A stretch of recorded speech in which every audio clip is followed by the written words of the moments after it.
I just want to make a quick comment because I know you talked about Barkley, but I didn't get to talk to him about much. Right. But I just think his stature, 6'4", he never even tall, 6'4", 300 pounds. And they said his best weight was 275. Man, to be able to do the things he did, that height and that weight is incredible. I mean, you see old footage with him with the Sixers. Man, put back dunks right off the rebound, just real quick. He had a quick hop. Oh, man. And I think, I could see why you put him in your 5.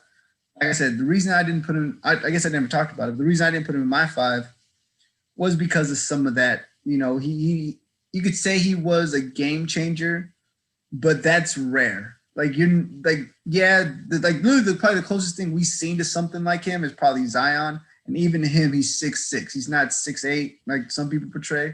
But that's rare. Look how long it took for us to see another Barkley type player. Right. And see, so I think that's the reason why. Oh no, yeah. The Zion comparison, when he came out, that was, to me, Barkley was his ceiling.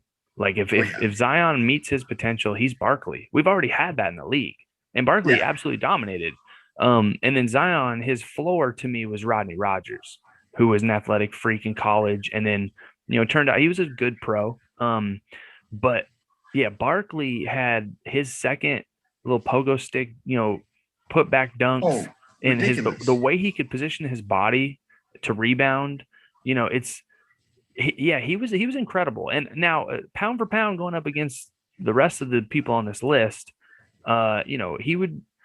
it would be interesting, to see him in his prime going up against Dirk Nowitzki. You know what I mean?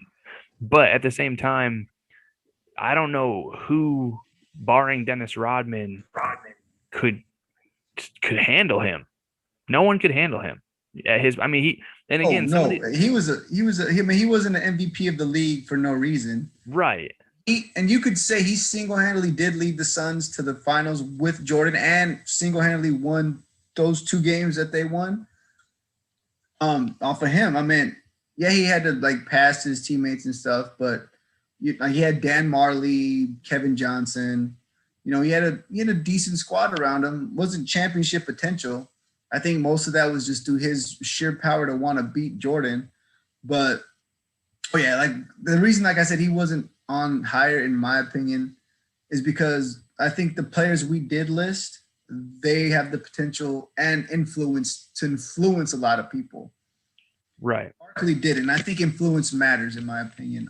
Barkley didn't. You're never going to see another 6'4" atomic bomb like that. You just there's the reason why he started on the Dream Team. He's that good. Yes, and I agree with you. I just the reason, like I said, he's not in my 5 is just because I think influence matters. Mm-hmm. It's just hard to come by to see someone like that again. Like we talk about LeBron being a generational player, and I think Barkley is definitely a generational player that doesn't get mentioned as a generational player. Like you can't name, let's say if he was slimmer, then we're having a different conversation because I think he might be a 2, and he's Russell Westbrook. He couldn't really shoot that well, but he was explosive to the rim. He had a quick first step. He had a quick hop. That's Russell Westbrook. Granted, take away, and Barkley could pass somewhat, but he was a rebounding champ. He was the round of rebound, and he could score. You know what I'm saying? We're having Russell Westbrook, but I think that's a whole different topic.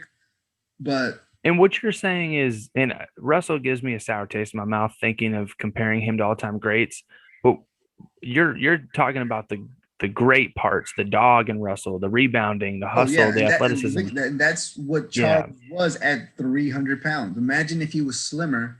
Yeah. You know what I'm saying? And imagine if he doesn't have to go up against Michael Jordan. You know what I mean? He gets over that. He probably have at least one championship. Yeah.